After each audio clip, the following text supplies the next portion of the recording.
Will the United States Supreme Court make a decision on birthright citizenship before the holidays, 2025?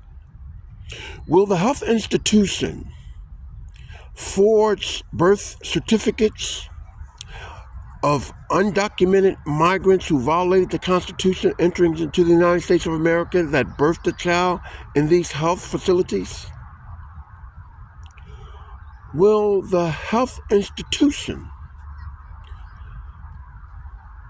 upon a subpoena, refuse to turn over birth citizenship or birth records of individuals that were born in that health facility to the federal government? So the question is asked, will the health institution provide the federal government of accountability of population of birth that had took place during such time by an undocumented migrant who violated the Constitution entering into the United States illegally? So, when the United States Supreme Court rules such decision,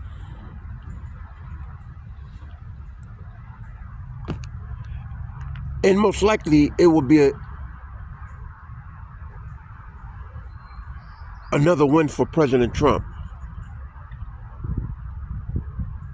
those individuals who were born in America, who became professionals,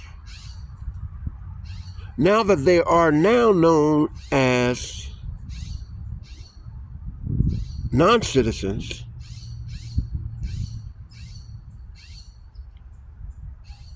will their profession be granted in America as non-citizens, such as doctors, attorneys, law enforcement, judges, teachers, professors, business ownership? They're no longer citizens of the United States. Will they still have the criteria of the profession that they hold while no longer being a citizen of America? I think you know the answer to that question.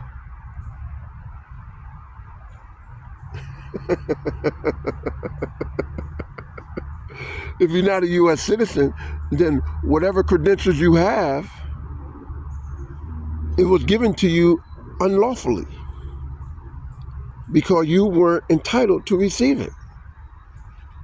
So therefore, whatever credentials that the individual have is now obsolete. It's do not apply in America.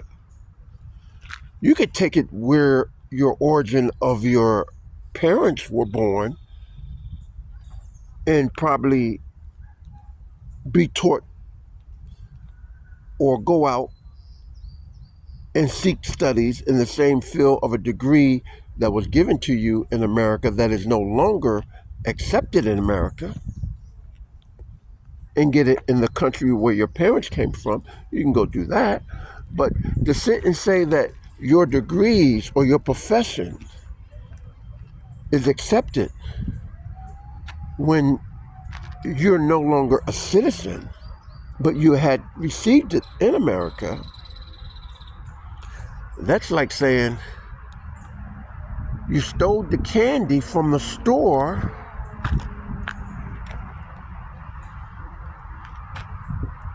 because you can do that.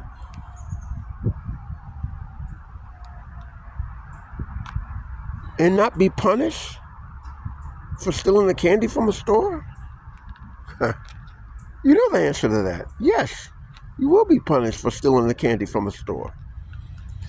So whatever degree or profession that they have or received, when they're no longer listed as a citizen of America, because of the violation of their parents? Oh well. So, to hold someone accountable, who would you hold accountable? That's easy to figure that one out. Who established a violation of the Constitution called an open border policy?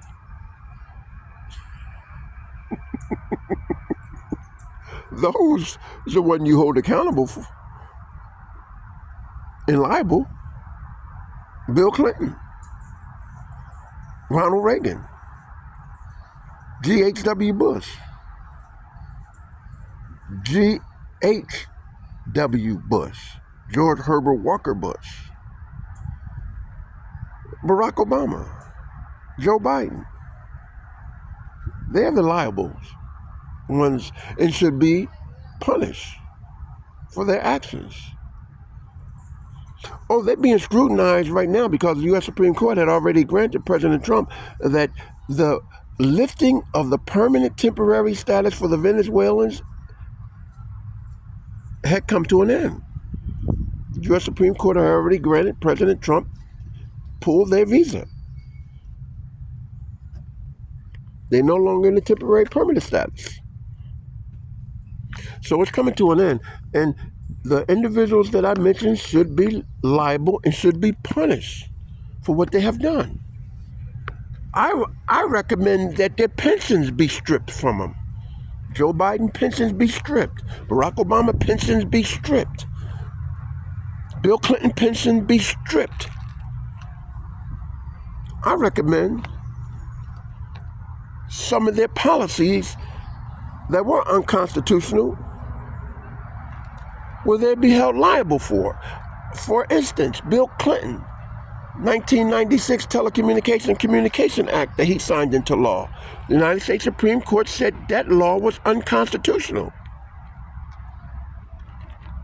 But during such time, guess who benefited the weeps off of that law that he enacted before the United States Supreme Court had found it unconstitutional? The violators. The violators. The one who entered illegally into America, that he accepted them to enter and commit murder and commit robbery and commit theft of U.S. citizens' identity. So yes, Bill Clinton, Barack Obama, Joe Biden, and if Ronald Reagan would still be alive because he opened up and let 3 million of them in with no questions asked. George Herbert Walker Bush. It should be documented that these individuals should be held liable. And by that said, I think every president in history that did a horrendous act towards humanity in America, towards citizens of America, and towards individuals who were forced into citizenship by slavery, Africans, I think they should be held liable for the actions they committed. And let it be known. So, hats off to you, President Trump, for removing those African monuments and statues from the African Museum of the Smithsonian in Washington, D.C. Because look how they got in there.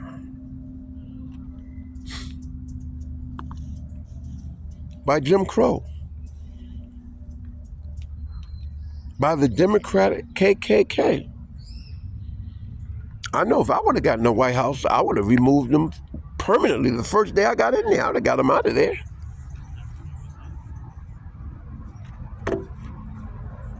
It is what it is. So when you speak of Supreme Court Justice Hugo Black, former member of a KKK, the founder of the Democratic Party, KKK is the founder of the... You say to yourself, why these Negroes are so uppity about people who, about defending their oppressor. It doesn't make any sense. For some people it do, because they say these are the ones who are mind molded and cannot escape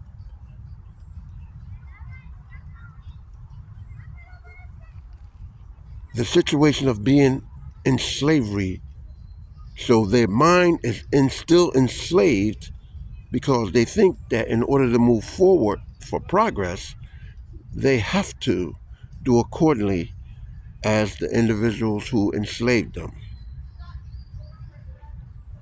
And that means that you will do toward your own before you would do toward anyone else.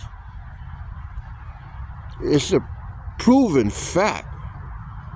Mayor Bass of Los Angeles, Mayor Parker, Philadelphia, Mayor Johnson of Chicago, Mayor Eric Adams of New York, Mayor Bowser of Washington, D.C. It's a proven fact. They overlooked their own and catered to the violators.